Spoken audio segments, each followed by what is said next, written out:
কোনো উপা গেলে সে কি বাবা মায়ের জন্য সুপারিশ করবে?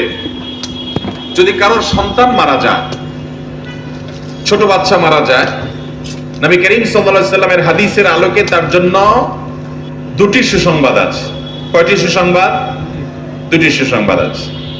এর ভিতরে একটি সুসংবাদ হলো, যদি কোনো আল্লাহর বান্দা তার সন্তান দুনিয়া থেকে চলে গেছে, এই জন্য সে সবর করে, এই জন্য সে ধৈর্য ধারণ করে, হাউতাশ না করে, মালাকুল মউতকে গালিগালাজ না করে, ভাগ্যকে গালিগালাজ না করে, জামা কাপড় ছেঁড়াছেড়ি, ভাঙচুর, বুক ছাপড়ানো, মাথায় আঘাত করা, গালে আঘাত করা, এরকম অসহনশীলতার কোনো কাজ না করে, বরং আল্লাহর ফয়সালাকে যদি সে মেনে নেয়, হাদিসে আসছে আল্লাহ রাব্বুল আলামিন আল্লাহর ফেরেশতাকে জিজ্ঞেস করবেন, তোমরা আমার বান্দার কলিজার টুকরা নিয়ে এসেছো? সাহাবীরা বলল, হ্যাঁ আল্লাহ। সে তার ছেলেকে কলিজার মতো ভালোবাসতো, সে নিজের কলিজার টুকরার মতো মনে করত। আমরা তাকেই, হায়াত শেষ হয়েছে আপনার নির্দেশে আমি নিয়ে এসেছি আমরা। আল্লাহ রাব্বুল আলামিন তখন ফেরেশতাদেরকে বলবেন যে আমার বান্দার প্রাণাধিক প্রিয় তার সন্তানকে তোমরা নিয়ে এসেছো, তার কলিজার টুকরা তোমরা নিয়ে এসেছো, তার মৃত্যু হয়ে গেছে। সন্তান হারানোর পর আমার সন্তান, আমার বান্দার অবস্থান কি?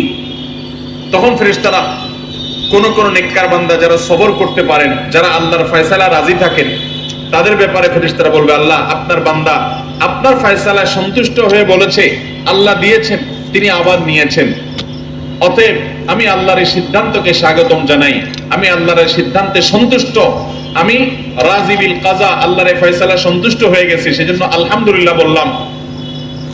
এই কথা বান্দা বলেছে, আল্লাহ তখন বলবেন যে আমার বান্দা, আল্লাহ সবকিছু জানেন, তারপরও প্রমাণ করবার জন্য ফেরেশতাদেরকে বলবেন যে আমার বান্দা, তাকে এই বিপদ দিয়েছি, নিজের সন্তান হারা হওয়ার পরে চোখের পানি ফেলবে, এটা তো স্বাভাবিক। নবী সাল্লাল্লাহু আলাইহি সাল্লামের সন্তান, ছোট ছেলে যখন দুনিয়া থেকে চলে যায় শৈশবে, তখন তার চোখ দিয়ে পানি পড়েছে।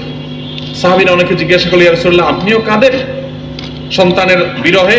নবী সাল্লাল্লাহু আলাইহি সাল্লাম বলেছেন, হ্যাঁ, এটা তো খুব স্বাভাবিক যে আপনজনের বিদায়ে মানুষের কষ্ট হবে, চোখের পানি আসবে, কিন্তু মানুষ বেসবর হবে না, মানুষ আল্লাহর প্রতি অধৈর্যশীল হয়ে কোনো কুফরি কালাম বলবে না। আল্লাহর